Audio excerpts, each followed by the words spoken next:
بسم اللہ الرحمن الرحیم۔ السلام علیکم۔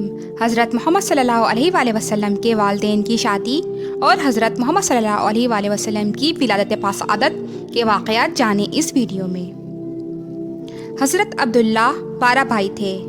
سب شجاعت، قوت، حسن و جمال میں مشہور، نزدیک و دور تھے، لیکن حضرت عبداللہ ان سب میں ممتاز اور یکتائے روزگار تھے۔ تمام بلاد و امصار میں ان کے حسن و جمال کا چرچا اور صورت و سیرت کی دھوم تھی۔ تمام اہل عرب ان کی محبت کا دم بھرتے تھے اور والدین بھی سب بیٹوں سے زیادہ حضرت عبداللہ کو چاہتے تھے۔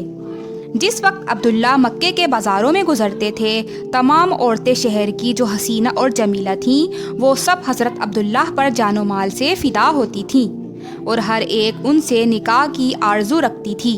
جب حضرت عبد المطلب کو یہ بات معلوم ہوئی تو ہماتن ان کے نکاح کی فکر میں مصروف ہو گئے اور زیادہ جستجو تھی کہ جو لڑکی قریش کے حسب و نسب، صورت و سیرت میں خوب تر ہو وہ ان کے نکاح میں لائی جائے۔ چنانچہ وہب زہری کی لڑکی بی بی آمنہ خاتون صورت و سیرت میں لاسانی اور اثار سعادت ان کے نورانی چہرے سے آیا تھا۔ اہل تحقیق لکھتے ہیں کہ اللہ پاک نے اس وقت یہ انتظام و اہتمام فرمایا کہ مکے میں جتنے مرد تھے ان میں سے حضرت عبداللہ کو اور جتنی لڑکیاں تھیں ان میں سے بی بی آمنہ خاتون کو انتخاب فرمایا تھا کہ یہی دونوں میرے محبوب کے ماں باپ بنے۔ روایت ہے کہ عبد المطلب نے حضرت عبداللہ کے نکاح کا پیغام بعض احباب کے ہاتھ وہب زہری کے گھر بھیجا۔ وہب زہری بہت خوش ہوئے اور بدل منظور کیا۔ مہر کی شرطیں وغیرہ بہم خوشی طرفین نے منظور کی۔ غرضی کا یہ رشتہ دونوں طرف پسند ہوا۔ عبد المطلب نے وقت مقررہ پر دوست و احباب کو جمع کیا اور نکاح کیا اور بی بی آمنہ خاتون کو بیاہ کر گھر لائے۔ پہلے ایک چاند روشن تھا، اب گھر میں 2 چاند روشن ہو گئے۔ عبداللہ کے ماں باپ کبھی اپنے بیٹے کی صورت دیکھتے تھے اور کبھی اپنی بہو کو دیکھ کر شکر خدا بجا لاتے تھے کہ خدا نے جیسا بیٹا عطا کیا تھا ویسی ہی بہو عنایت کی۔ جس دن نور محمدی صلی اللہ علیہ وآلہ وسلم حضرت آمنہ خاتون کو عنایت ہوا 12ویں جمادی الاخر شب جمعے کی تھی۔ جس شب نور محمدی صلی اللہ علیہ وآلہ وسلم نے شرف بزرگی بخشی وہ بے انتہا ہے۔ اللہ پاک نے طرح طرح کی خیر و برکت اہل عالم پر نازل فرمائی کہ شب قدر سے اس شب کو بہتر سمجھو اور افضل جانو تو زیبا ہے۔ اس رات کو جنت کے محتمم کو حکم ہوا کہ تمام جنت کے دروازے کھول دے کہ ہمارا حبیب ماں کے شکم مبارک میں آیا ہے، اور عالم ملکوت و جبروت میں یہ حکم سنایا گیا کہ تمام مقدس مقاموں کو معطر کرو اور اطراف سماوات میں خوشبو بساؤ، چاروں طرف نور کی شمع روشن ہوں، سارا جہاں خوشبو سے مہک جائے۔ عرش و کرسی یہ خوشخبری سن کر مارے خوشی کے جھومنے لگے اور فرشتوں میں مبارکباد ہونے لگی۔ مبارک ہو کہ پیدا شاہ عالم ہونے والا ہے، مبارک ہو کہ پیدا شاہ عالم ہونے والا ہے کہ جس کے نور سے گھر گھر اجالا ہونے والا ہے۔ مولانا برزنجی اپنے مولود شریف میں لکھتے ہیں نوری فی السماوات والارض بحملها من انوار ذاتیہ، یعنی زمین اور آسمانوں میں خوشخبری سنائی گئی انوار ذاتیہ محمدیہ سے آمنہ خاتون کے حاملہ ہونے کی۔ تو بول اٹھے آمنہ خاتون کے حمل کی خبر سن کر تمام چوپ آئے۔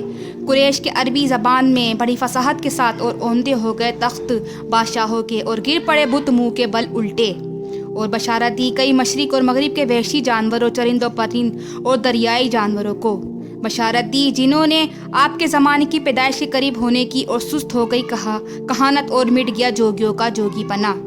آپ کی والدہ کو خوشخبری خواب میں سنائی گئی کہ کوئی ان سے کہتا تھا کہ تیرے پیٹ میں سردار تمام عالم اور بہتر ہے ساری خلقت سے، اور جب یہ پیدا ہوں تو ان کا نام محمد صلی اللہ علیہ وآلہ وسلم رکھنا، اس لیے کہ انجام نیک ہے۔ پھر حکم ہوا جبرائیل علیہ السلام کو کہ فرشتوں کی ایک جماعت کے ساتھ ایک علم سبز محمدی لے کر دنیا میں جاؤ اور اس علم کو کعبے کی چھت پر کھڑا کرو اور منادی کرو کہ آج رات نور محمدی صلی اللہ علیہ وسلم سے حضرت آمنہ مشرف ہوئی ہیں، اور اہل زمین خوش ہوں اور فخر کرو کہ دونوں جہاں کے سردار حبیب صلی اللہ علیہ وآلہ وسلم تشریف لائے ہیں۔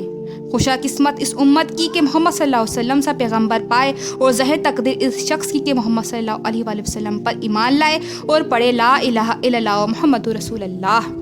حضرت آمنہ خاتون کے حاملہ ہونے سے پہلے اہل قریش سبب خشک سالی کے قحط کی مصیبت میں مبتلا تھے. تمام درخت سوکھ گئے تھے، سبزہ تک زمین پر دکھائی نہ دیتا تھا، سب آدمی اور جانور دبلے ہو گئے تھے. پریشانی ہی پریشانی تھی. پر جس وقت میرے پیارے آقا اپنی والدہ کے شکم میں رونق افروز ہوئے تو اللہ تعالیٰ نے خوب پانی برسایا. تمام درخت خشک سرسبز و شاداب ہوئے اور قسم قسم کے اناج کی فصل نہایت عمدہ ہوئی. جانور سب موٹے ہو گئے اور مویشی بکثرت دودھ دینے لگے. اس سال ایسا چین و آرام اہل عرب کو ہوا کہ اس برس کا نام سنۃ الفرح والابتہاج رکھا، یعنی فرحت اور خوشی کا سال.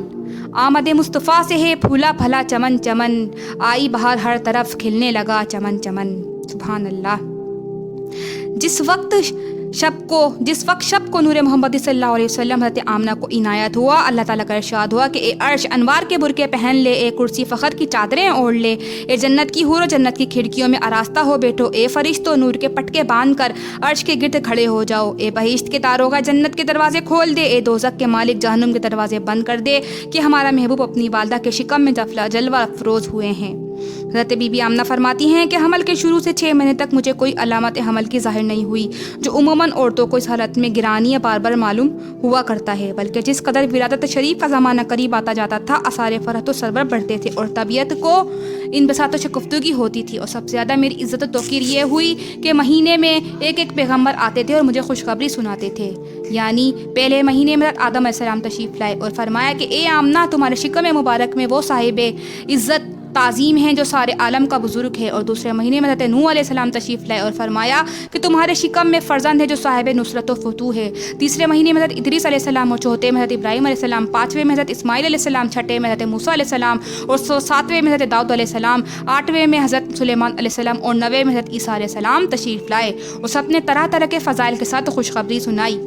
اور جب چاند کے حساب سے پورے 9 مہینے پورے ہو گئے اور وقت آپ کی پیدائش کا قریب آیا تو آپ کی والدہ کے پاس بہت سی عورتوں کے ساتھ حضرت بی بی آسیہ اور حضرت مریم علیہ السلام عالم قدوس سے حاضر ہوئیں اور بہت سی جنت کی حوریں ان کے ساتھ تھیں.